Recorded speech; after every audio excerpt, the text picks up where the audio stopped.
Hello, welcome back to Movie Review here. Today I am going to explain an episode called The Many Place, the movie from the anthology horror television series Creeped Out. The Blosens family has come to North Queensland, Australia to enjoy their summer vacation. They are staying at a 5-star hotel called Ash Grove. However, they are welcomed by heavy rainfall because of the place's tropical climate. As the parents complain about the weather, the receptionist tells them about all the different activities they can do in the hotel without having to go outdoors. The eldest daughter of the family, Nita, locks eyes with a teenage boy in the lobby. They exchange numbers and decide to meet at the swimming pool later.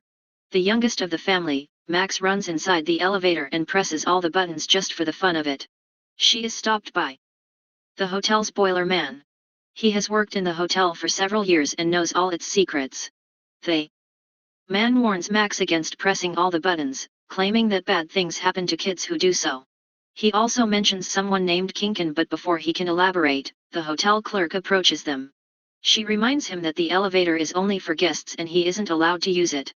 The boiler man curses her and walks away, leaving Max speechless after the encounter. The clerk uses her keys to reset the buttons on the elevator and brings the family to their room. They are staying in a single room, hence the kids fight about who gets to use the bathroom first.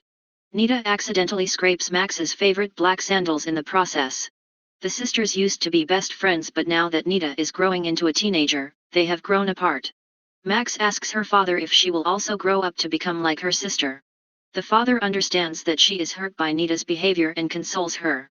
The parents want some time free from the children, so they send them off to the hotel's pool. Nita had planned to meet the guy from earlier and doesn't want to take her siblings. But at her parents' request, she reluctantly brings them along. The middle child, Jet, loves to play video games. He walks through the hallways while wearing a virtual reality headset and accidentally bumps into a table, dropping a framed picture. He puts it back upside down before entering the elevator with his sisters. As usual, Max presses all the buttons in the elevator, saying that the lights look pretty. This time, they do not have a key to reset it. All of a sudden, the elevator shakes aggressively and starts moving. When it stops, Nita tries to press other buttons but none of them work. They blame Max for being careless and decide to take the stairs. The hallways look different to them, but the kids do not think much of it. Jet also notices that the floor feels cold, in contrast to how it was some moments ago. They go around the hallways looking for stairs but cannot find any. The elevator that they came through is lost and they have no way to return to their parents. Even the rooms have no numbers, which Max thinks is weird. Nita tries calling her parents but her phone has no signal. They knock on one of the doors to ask for help and see that it is already open. Inside the door lies another hallway that is identical to the one they are in right now. They check other doors and find out that they are stuck in a maze-like place where every door leads to a different identical hallway. The younger siblings start to panic but Nita calms them down. She claims that all they have to do is find the elevator again and return to their parents. Suddenly, they hear a loud growl from behind a door. Max claims that the noise is coming from Quinkin, who the boiler man warned her about. As the growling gets louder, she starts to panic and hyperventilates. Nita asks her to breathe and plays their favorite Boboski game to calm her down. But trouble arises when they hear a faint snarling getting closer. On looking under a door, they see a pair of monsters' feet on the other side. They screech in fear and run away through random doors, getting further away from their original elevator in the process. Max runs faster than the other two and gets lost. Nita and Jot try calling her but she has run down several hallways and cannot hear them. When Matt stops running, she calls for her siblings and realizes that she has lost them.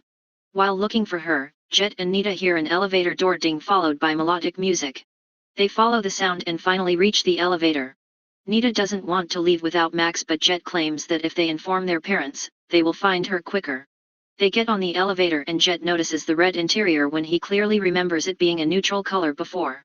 The elevator shakes as it did earlier, making them think that they will end up back in the maze. However, this time, they reach back to their floor in the hotel. When they pass the hallway, we notice that the framed picture that was upside down earlier is now in its correct position.